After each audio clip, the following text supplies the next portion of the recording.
Welcome, beautiful dreamer. I'm so glad you're here. This is a space to rest, to dream, and to come home to yourself. I'm Susan Bruck, and I invite you to listen and receive.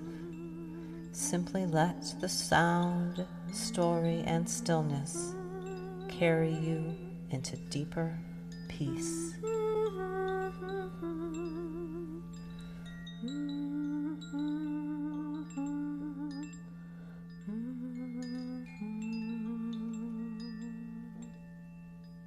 Hello, it's Susan Bruck. Thank you so much for joining me for this video and audio podcast. Today I wanted to do a few things. First, I thought I would draw a card from the Dreamer Path Oracle deck, and we could use that as a inspiration for whatever. We'll see what it brings. I wanted to talk a little bit about my Substack post this week, which is called What Was Never Lost, and then share a meditation with you.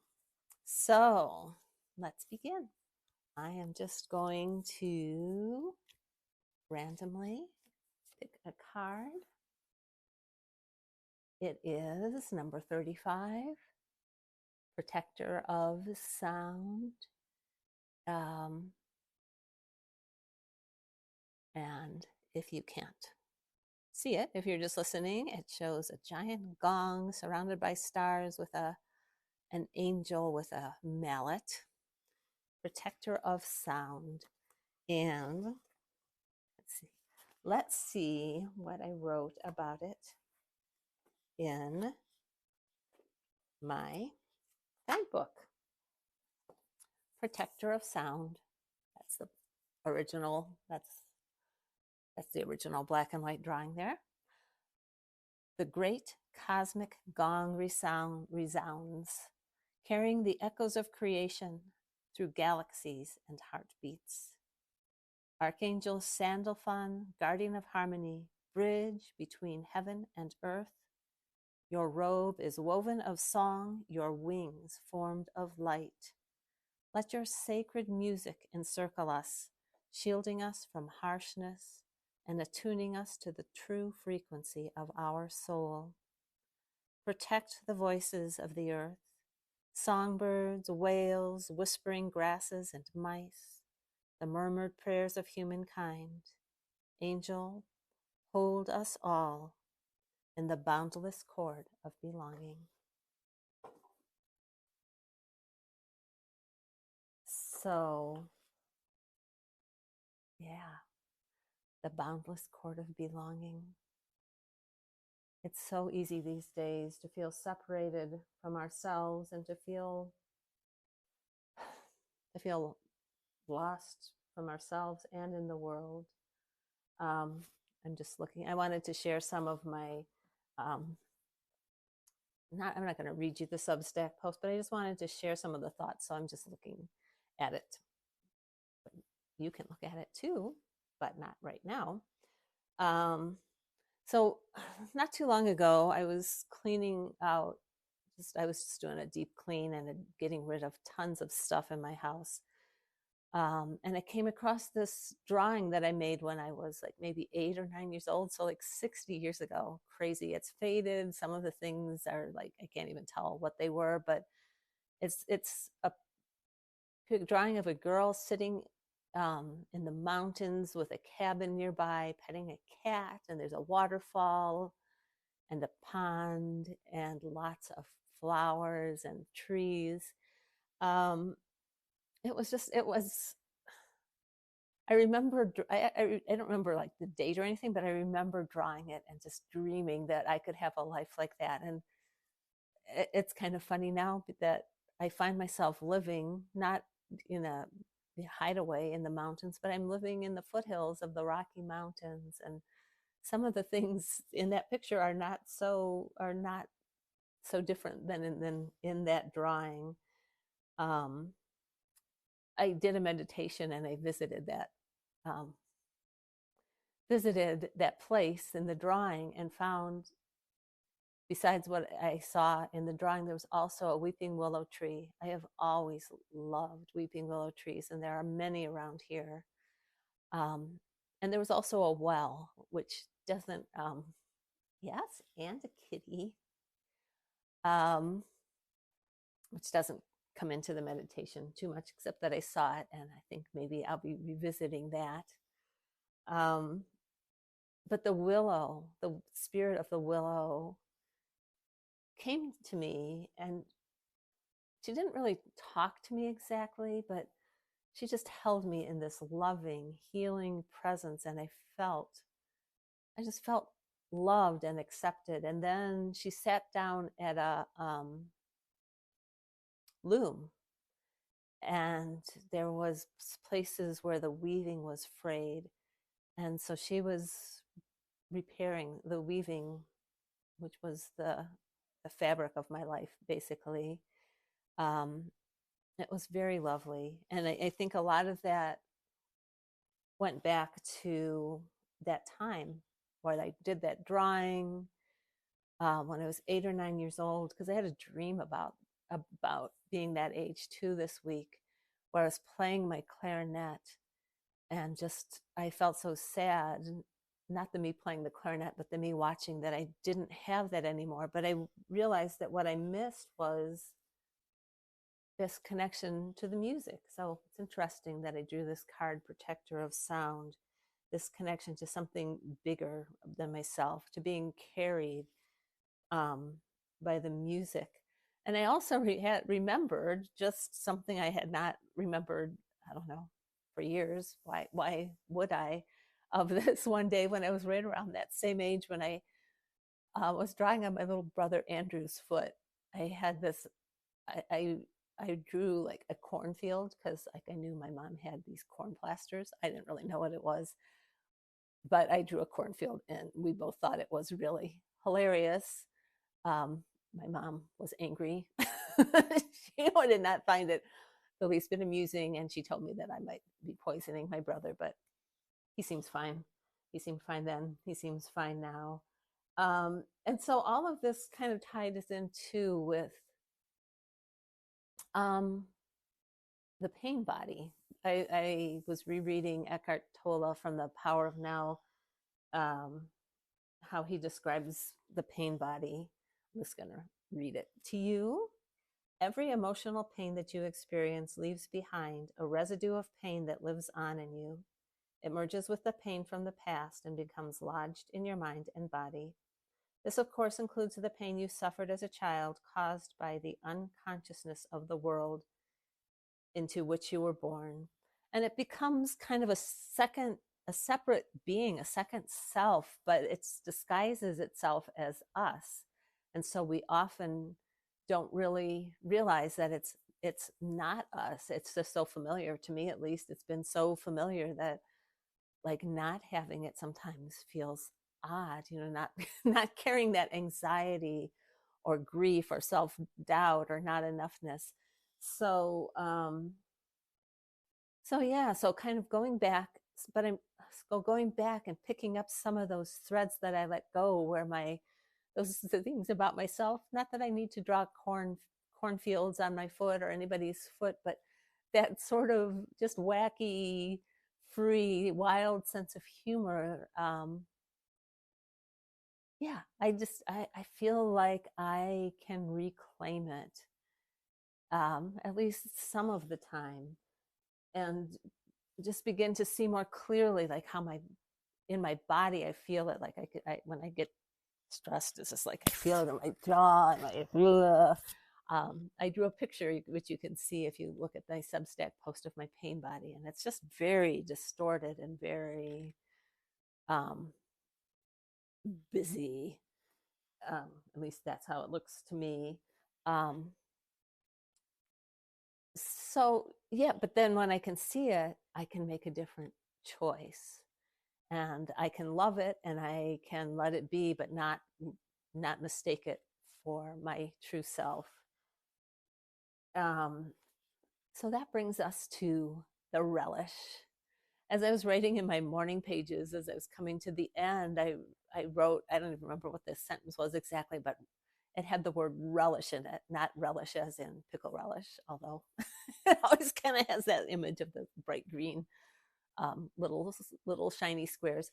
But no, but relish as is in fully enjoying something. And so I set my intention for the day, for that day, and actually for the last couple of days since then, as I relish each delicious moment.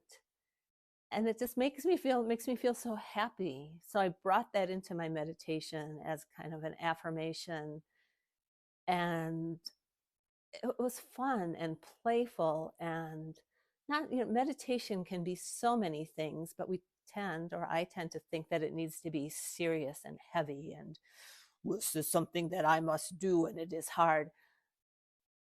But this is my invitation to you and myself to make room for playfulness in our meditation. And so I meditated myself, and this is what I'll share with you shortly. I just meditated on this affirmation and played around with it a little, just using the two words relish, deliciousness. I relish every delicious moment. And I would invite you certainly to join me for this meditation, but also just to consider playing around with these words. Find words that resonate with you, that make your inner child want to come and play with you. I was thinking about it this morning, like words for me like glitter or glow or sparkle or magic,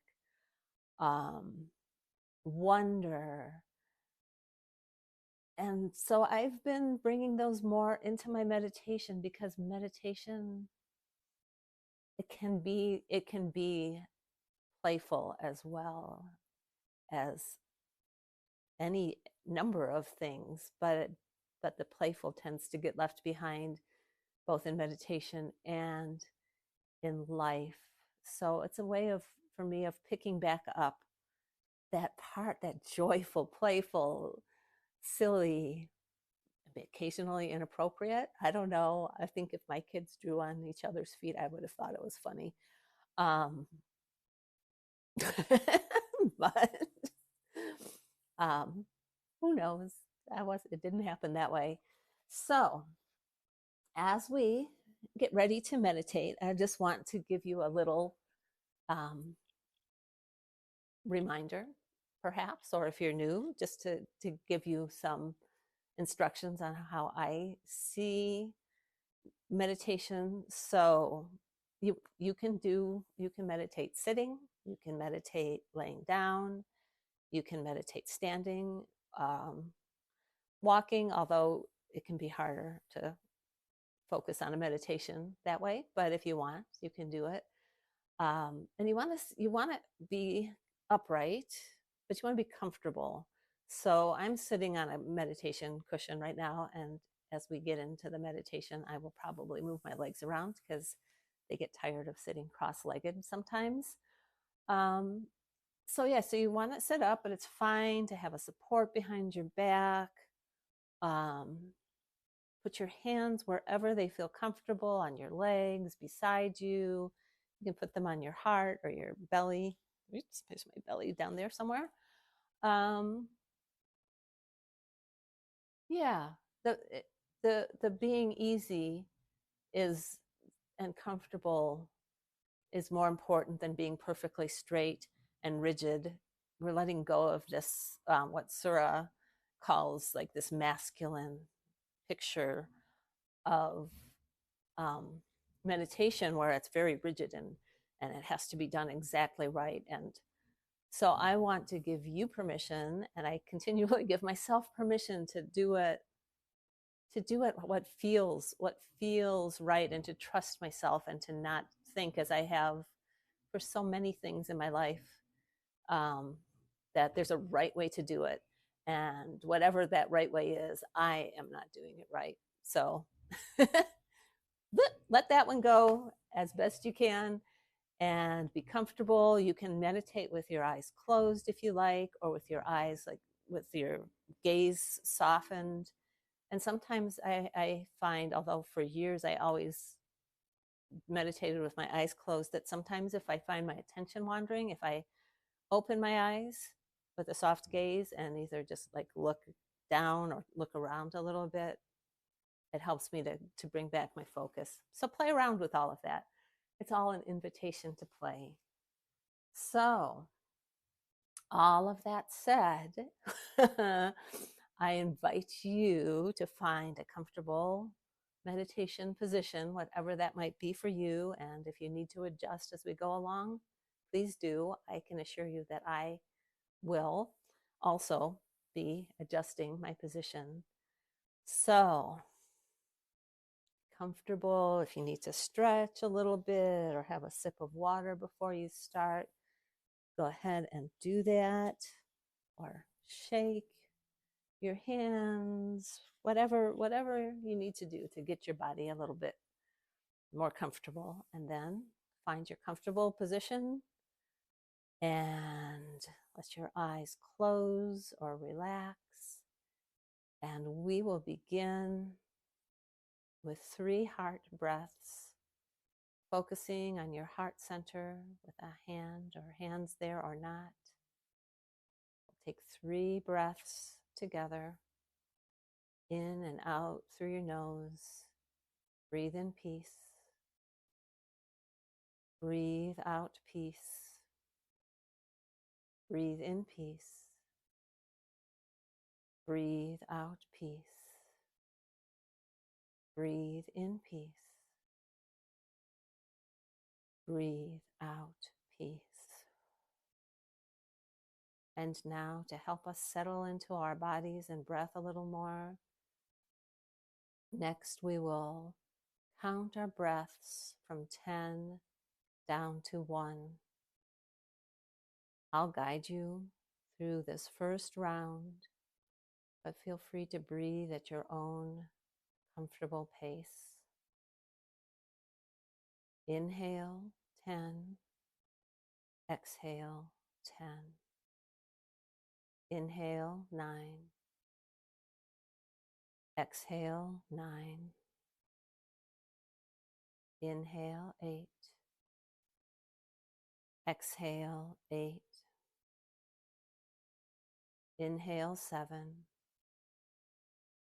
Exhale, 7. Inhale, 6. Exhale, 6.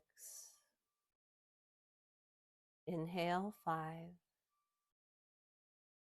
Exhale, 5. Inhale, 4. Exhale, 4. Inhale, 3. Exhale, 3. Inhale, 2. Exhale, 2. Inhale, 1. Exhale, 1. And I invite you to repeat this silently to yourself, counting your breath from 10 to 1,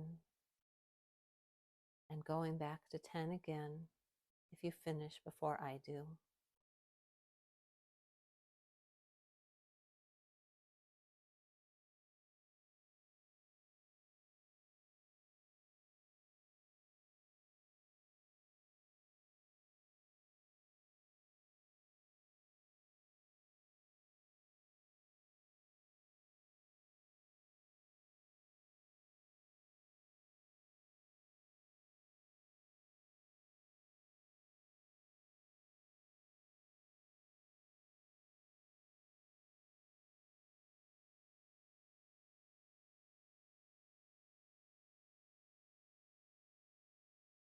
If your mind wanders or you lose track of the count, gently draw your attention back to your breath and start again at 10. And know that this is perfectly normal.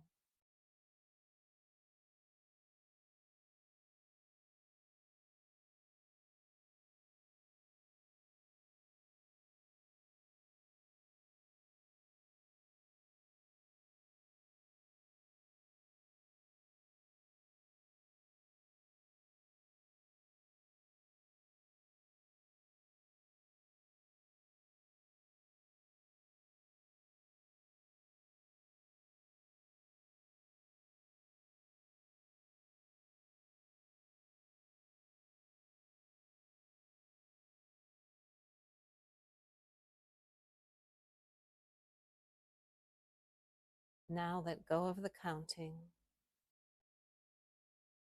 and we will begin breathing with this affirmation. I relish each delicious moment. I will repeat it a few times and then let you work with it on your own. I relish each delicious moment. I relish each delicious moment. I relish each delicious moment. I relish each delicious moment. I relish each delicious moment. I relish each delicious moment. You can also simplify this phrase if you want, just something like relish deliciousness, relish deliciousness, relish deliciousness, relish deliciousness. And now repeat this phrase. I relish each delicious moment. Relish deliciousness. Repeat it to yourself silently.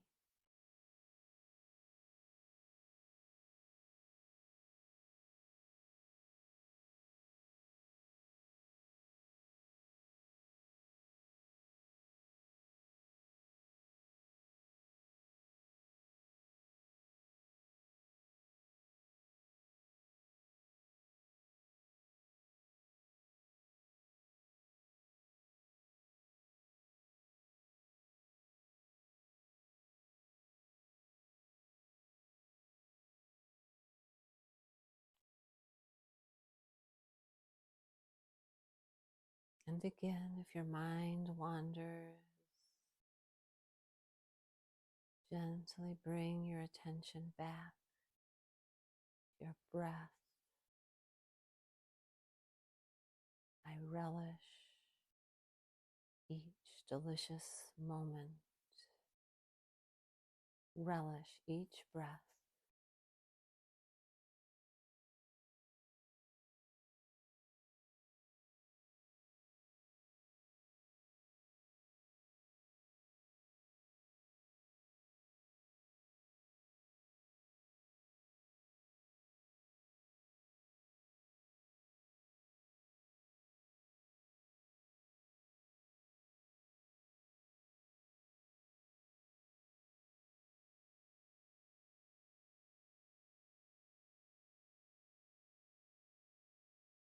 And now release the words and just take a few moments to bring your awareness to your body, your emotions, your spirit. Notice how you feel as we complete this practice.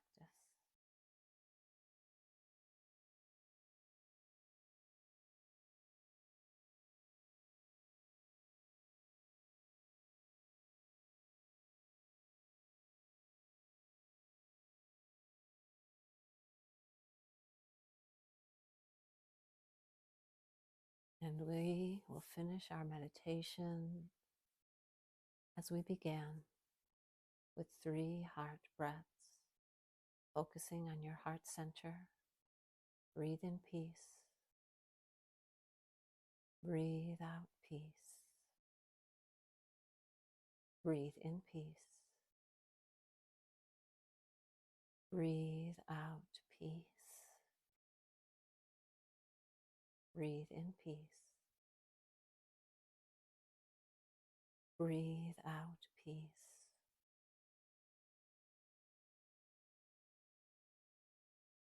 Now bring your awareness gently back to your body and to this time and place.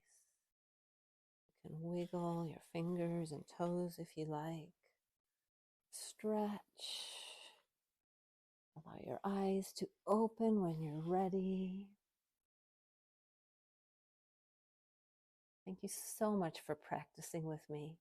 I would love to hear how this meditation was for you. If you try bringing some playfulness into your own meditation, what words resonate with you and light you up and make you feel happy. Any thoughts that you have about this, I would love to hear them. And I really appreciate your spending this time with me. Thank you so much. And I wish you joy and whimsy and a little bit of wackiness. And I hope to see you again soon. Bye-bye.